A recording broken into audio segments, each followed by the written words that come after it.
तो फ्रेंड्स, पिछली वीडियो में हम लोगों ने पाइथन में अवेलेबल डिफरेंट डेटा टाइप्स के बारे में जाना था। अगर आपने उस वीडियो को नहीं देखा है तो आप आई बटन पर क्लिक करके उस वीडियो को देख सकते हैं, और मैंने उस वीडियो का लिंक जो है डिस्क्रिप्शन में भी डाल दिया है, तो आप डिस्क्रिप्शन में भी जाकर उस वीडियो को देख सकते हैं। तो आज की इस वीडियो में हम लोग देखने वाले हैं कि टाइप कास्टिंग जो है पाइथन में क्या होता है और इसे कैसे हम लोग करते हैं। तो जैसे हम लोग कोई भी नॉर्मल वेरिएबल पाइथन में कैसे क्रिएट करते हैं, हम लोग वेरिएबल का नेम देते हैं और उसके बाद उसका हम लोग इक्वल टू देने के बाद उसका वैल्यू दे देते हैं। तो यहाँ पे देखिए हमारा जो नॉर्मल है x इक्वल टू 10, एक हम लोग और ले लेते हैं नेम इक्वल टू, यहाँ पे हम लोग कर देते हैं जॉन। देखिए इस तरीके से हम लोग पाइथन में वेरिएबल क्रिएट करते हैं और इसको हम लोग प्रिंट कर लेते हैं प्रिंट फंक्शन की मदद से। यहाँ पे हम लोग के पास एक प्रिंट फंक्शन होता है पाइथन में, जिसकी मदद से हम लोग जो है वेरिएबल को प्रिंट कर सकते हैं। यहाँ पे नेम दे देते हैं और फिर हम लोग x भी दे देते हैं, दोनों के दोनों। अगर हम लोग यहाँ पे एक बार रन करें तो देखिए हमारा जो दोनों का वैल्यू आ रहा है, ये जॉन आ रहा है और ये 10 आ रहा है। तो ये तो बेसिकली हम लोग ऐसे नॉर्मली जब भी हम लोग कोई वेरिएबल को क्रिएट करते हैं तो ये पाइथन ऑटोमेटिकली डिटेक्ट कर लेता है कि ये जो जॉन है इसका डेटा टाइप क्या होने वाला है। तो जॉन का डेटा टाइप स्ट्रिंग होगा, तो ये इसे डिटेक्ट कर ले रहा है। और वैसे ही देखा जाए यहाँ पे 10, तो ये 10 जो वैल्यू है ये एक इंटीजर डेटा टाइप का है, इसलिए ये पाइथन ऑटोमेटिकली डिटेक्ट कर ले रहा है कि ये एक इंटीजर है। लेकिन अगर अगर मान लीजिए हम लोग का जो ये 10 है, अगर हम लोग चाहते हैं कि ये जो 10 है इसको फ्लोटिंग पॉइंट वैल्यू की तरह देखा जाए, तो क्या कर सकते हैं, तो हम लोग को क्या करना पड़ेगा, इसे टाइपकास्ट करना पड़ेगा। अब हम लोग को फ्लोटिंग पॉइंट वैल्यू में टाइपकास्ट करना है इस x के वैल्यू को, तो हम लोग लिखेंगे एक फंक्शन है फ्लोट, और इस अगर फ्लोट फंक्शन के अंदर हम लोग कोई भी अगर इंटीजर वैल्यू लिखते हैं या फिर कोई फ्लोटिंग पॉइंट ही वैल्यू लिखते हैं तो ये उसे कास्ट कर देगा किसमें, ये उसे कास्ट कर देगा हमारा फ्लोटिंग पॉइंट वैल्यू में। जैसे कि देखिए अभी तो ये फ्लोटिंग पॉइंट वैल्यू है, अगर हम लोग यहाँ पर अगर इसे को अभी प्रिंट करके देखें हम लोग x को, तो ये देखिए क्या मिलने वाला है। तो ये देखिए फ्लोटिंग पॉइंट वैल्यू है, उसको हम लोग क्या कर रहे हैं, फ्लोट में कास्ट कर दे रहे हैं। तो ये देखिए हम लोग को फ्लोटिंग पॉइंट वैल्यू में मिल रहा है। लेकिन अगर यहाँ पे अगर हम लोग एक इंटीजर वैल्यू दे रहे हैं, क्योंकि देखिए अभी 10 जो है वो एक इंटीजर वैल्यू है, तो अगर इंटीजर वैल्यू को हम लोग इस फ्लोट फंक्शन में पास करते हैं तो ये क्या करेगा, ये उस इंटीजर वैल्यू को भी फ्लोटिंग पॉइंट वैल्यू में कन्वर्ट कर देगा। कन्वर्ट कर देगा यानी कि मतलब इसको वो फ्लोटिंग पॉइंट वैल्यू में कास्ट कर देगा। ये देखिए हमारा जो 10 जो है ये 10.0 में कन्वर्ट हो जा रहा है। अब ऐसा ही देखा जाए तो हम लोग जो है फ्लोटिंग पॉइंट वैल्यू को भी इंटीजर वैल्यू में कास्ट कर सकते हैं। अब उसके लिए क्या कर सकते हैं, यहाँ पे एक होता है हमारे पास इंट फंक्शन। अगर इस इंट फंक्शन के अंदर कुछ भी आप वैल्यू डालिएगा, जैसे कि अगर इस इंट फंक्शन के अंदर हम लोग डालते हैं 20.345, तो देखिए 20.345 तो एक फ्लोटिंग पॉइंट वैल्यू है, क्योंकि देखिए यहाँ पे डेसिमल पॉइंट है। लेकिन हमने क्योंकि इसको एक इंटीजर, इस इंटीजर फंक्शन में डाल के रखा है इस फ्लोटिंग पॉइंट वैल्यू को, तो ये क्या करेगा, इसको इंटीजर वैल्यू में कास्ट कर देगा। एक बार प्रिंट करके देखते हैं तो ये देखिए यहाँ पे देखिए ये 20 आ रहा है, जबकि हमने क्या रखा था, यहाँ पे वैल्यू दिया है 20.345, यानी कि जो इंट फंक्शन है, ये इंट फंक्शन है, ये इस x का वैल्यू को कास्ट कर दे रहा है एक इंटीजर फॉर्मेट में।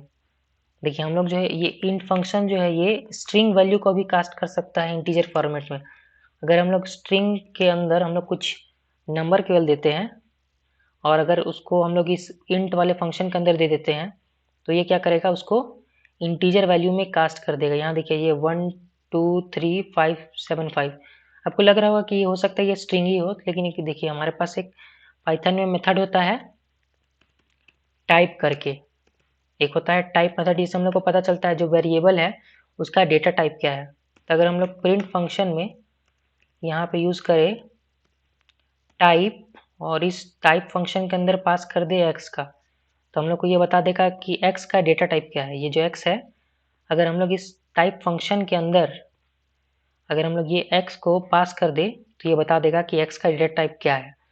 अगर यहाँ पर हम लोग एक बार प्रिंट करके देखें तो ये क्या बता रहा है, देखिए लिख रहा है क्लास इंट, जबकि हमने यहाँ देखिए इस इंटीजर फंक्शन के अंदर क्या दिया है, एक स्ट्रिंग वैल्यू दिया है, क्योंकि ये देखिए स्ट्रिंग वैल्यू होता है डबल कोट के अंदर होता है, लेकिन ये जो इंटीजर फंक्शन है ये इसे कास्ट कर दे रहा है इस स्ट्रिंग को एक इंटीजर फॉर्मेट में। इसलिए हम लोग का जो टाइप ऑफ एक्स जो है वो चेंज हो रहा जा रहा है हमारा इंट में। अब ऐसा ही देखिए फ्लोटिंग पॉइंट वैल्यू था, अगर देखिए हम लोग इसका जो है अभी जो करंट स्ट्रिंग है उसको हम लोग फ्लोटिंग पॉइंट अगर वैल्यू में कन्वर्ट करना चाहे तो हम लोग फ्लोट फंक्शन का यूज़ कर सकते हैं और उसके अंदर हम लोग स्ट्रिंग पास कर देंगे। एक बार रन करते हैं तो ये देखिए हमारा जो है ये अभी x का टाइप क्या हो गया है, डेटा टाइप फ्लोट हो चुका है। वैसे ही हमारे पास एक और डेटा टाइप होता है कॉम्प्लेक्स। तो हम लोग जो है कॉम्प्लेक्स में भी किसी भी स्ट्रिंग या किसी भी नंबर को कास्ट कर सकते हैं। एक बार रन करके देखें तो देखिए हमारा जो टाइप ऑफ एक्स क्या बता रहा है, कॉम्प्लेक्स, यानी कि हमारा जो ये स्ट्रिंग वैल्यू है ये कॉम्प्लेक्स डेटा टाइप में कास्ट हो चुका है। तो इसी को बेसिकली हम लोग टाइप कास्टिंग बोलते हैं। अब देखिए हम लोग जो अलग अलग वैल्यूज़ को भी कास्ट कर सकते हैं। एक बार इसे मैं हटाता हूँ।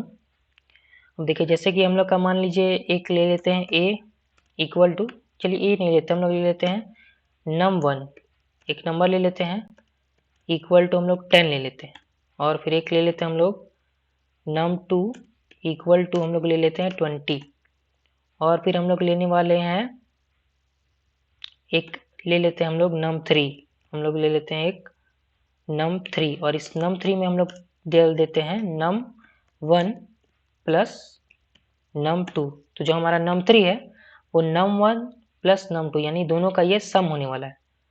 अगर अभी हम लोग इसको प्रिंट करें हमारा num3 को, और फिर हम लोग साथ ही साथ प्रिंट करते हैं num3 का डेटा टाइप क्या है, तो डेटा टाइप को चेक करने के लिए क्या मेथड था हमारे पास, टाइप। इस टाइप फंक्शन की मदद से जो हम लोग किसी भी वेरिएबल का डेटा टाइप को चेक कर सकते हैं। तो इस अगर टाइप फंक्शन के अंदर हम लोग num3 को डालें तो ये देखिए हम लोग का num3 का डेटा टाइप क्या आने वाला है।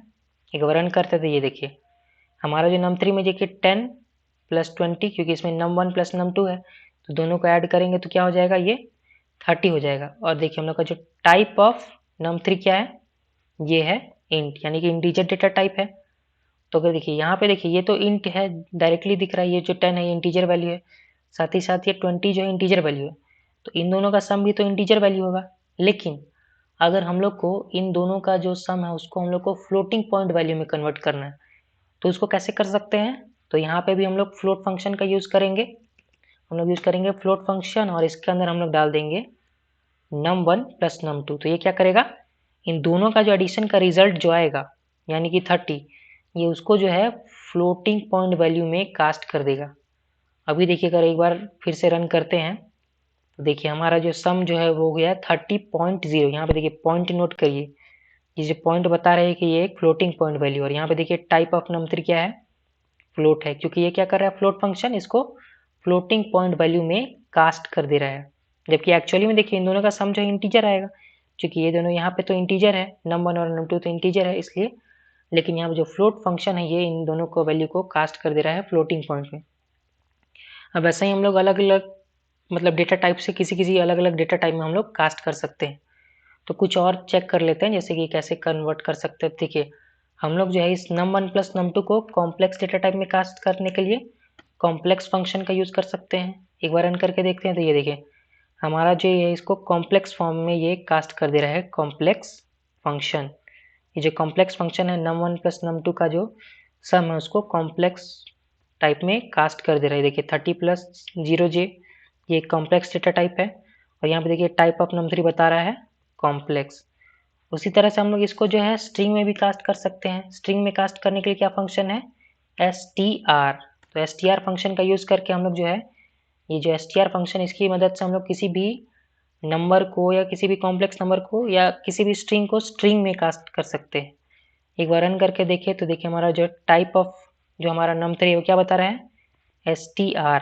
तो ये देखिए सबसे पहले क्या हो रहा है, ये देखिए str के अंदर num1 प्लस num2 है, इसलिए सबसे पहले इन दोनों का सम कैलकुलेट हो रहा है, उसके बाद उनका सम को जो है आपका ये स्ट्रिंग में कास्ट कर रहा है। लेकिन अगर हम लोग यहाँ पे अगर चेंज कर दे और यहाँ पे हम लोग इसी को हम लोग str में कन्वर्ट कर दे, जो हमारा 20 है num2 में इसको str में कन्वर्ट कर दे और इसको भी पहले से ही स्ट्रिंग में हम लोग कास्ट कर दे, तो क्या होगा एक बार हम लोग देख लेते हैं।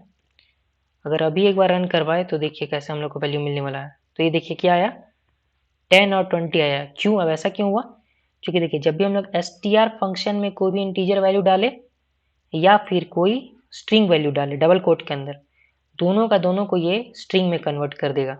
स्ट्रिंग में कन्वर्ट कर दे रहा है, इसलिए जो हमारा ये जो 10 है ये आपका एक्चुअली में इस तरह से है। अगर इस 10 को देखा जाए तो ये एक्चुअल में आपका ऐसे कन्वर्ट हो जा रहा है इस 10 की तरह, यानी कि एक स्ट्रिंग में कन्वर्ट हो जा रहा है। और फिर दोबारा ये जो दूसरा 20 है ये भी स्ट्रिंग में कन्वर्ट हो जा रहा है। इसलिए जब हम लोग दोनों को ऐड कर रहे हैं, num1 और num2 को ऐड कर रहे हैं, तो दोनों एज अ स्ट्रिंग की तरह ऐड हो रहा है। और क्योंकि स्ट्रिंग की तरह ऐड हो रहा है, इसलिए ये दोनों एक के बाद एक आ रहा है। सबसे पहले 10 आ रहा है और फिर 20 आ रहा है। और टाइप ऑफ num3 हम लोगों ने यहाँ स्ट्रिंग दे रखा है, इसलिए ये str बता रहा है। तो ये होता है आपका टाइप कास्टिंग। अब देखिए कुछ कुछ चीज़ होते हैं जहाँ पे जो टाइप कास्टिंग वर्क नहीं कर सकता है। जैसे कि अगर हम लोग यहाँ पे जो है इन सबको हटाते हैं, अगर हम लोग ले लेते हैं एक नंबर ले लेते हैं x इक्वल टू, हम लोग एक कॉम्प्लेक्स टाइप का ले लेते हैं 50j। ये कॉम्प्लेक्स नंबर है। अगर हम लोग इस नंबर को कास्ट करना चाहे, जैसे कि हम लोग जैसे यहाँ ले लेते हैं y इक्वल टू अब x, और इसी x को हम लोग को कास्ट करना है, अगर हम लोग को इंटीजर में कास्ट करना है। अगर हम लोग इस इंट के अंदर हम लोग अगर x को डाले, अभी देखिए करंटली x का वैल्यू क्या है, x का जो आपका ये जो डेटा टाइप क्या होगा, ये क्योंकि कॉम्प्लेक्स नंबर है इसलिए x का डेटा टाइप कॉम्प्लेक्स होगा। और हम लोग y को जो है उसमें x का वैल्यू को कास्ट कर दे रहे हैं क्या चीज़ में, इंटीजर में कास्ट कर रहे हैं। लेकिन देखिए इसमें प्रॉब्लम क्या आता है, अगर हम लोग यहाँ प्रिंट करना चाहे y को, तो देखिए एक प्रॉब्लम आने वाला है। यहाँ पे रन करते हैं तो देखिए क्या लिख रहा है, can not convert complex to int, यानी कि कुछ कुछ डेटा टाइप को हम लोग दूसरे डेटा टाइप में कन्वर्ट नहीं कर सकते। तो अगर आप कॉम्प्लेक्स डेटा टाइप को जो है आप ना ही इंटीजर में कन्वर्ट कर सकते हैं, ना ही फ्लोटिंग पॉइंट वैल्यू में कन्वर्ट कर सकते हैं, लेकिन आप जो है इंटीजर को कॉम्प्लेक्स में कन्वर्ट कर सकते हैं, फ्लोटिंग को भी कॉम्प्लेक्स में कन्वर्ट कर सकते हैं। लेकिन आप लोग कॉम्प्लेक्स को इंटीजर और फ्लोट में कन्वर्ट नहीं कर सकते। लेकिन आप जो है कॉम्प्लेक्स को किस में कन्वर्ट कर सकते हैं, आप कॉम्प्लेक्स को स्ट्रिंग में कन्वर्ट कर सकते हैं। ये जो आपका स्ट्रिंग वाला str फंक्शन में अगर आप लोग कॉम्प्लेक्स नंबर डालिएगा तो ये जो है आपका स्ट्रिंग में कन्वर्ट हो जाएगा। ये देखिए हम लोग का यहाँ पे जो एरर था वो हट चुका है। बस याद रखिएगा कि आप लोग कॉम्प्लेक्स डेटा टाइप को फ्लोट में और इंटीजर में कन्वर्ट नहीं कर सकते, बाकी स्ट्रिंग में तो आप कर ही सकते हैं। तो बेसिकली हमारे पास टाइप कास्टिंग के लिए 3 से 4 मेथड ही होते हैं। जैसे हमारे पास स्ट्रिंग होता है, स्ट्रिंग में कन्वर्ट करने के लिए हमारे पास फ्लोट होता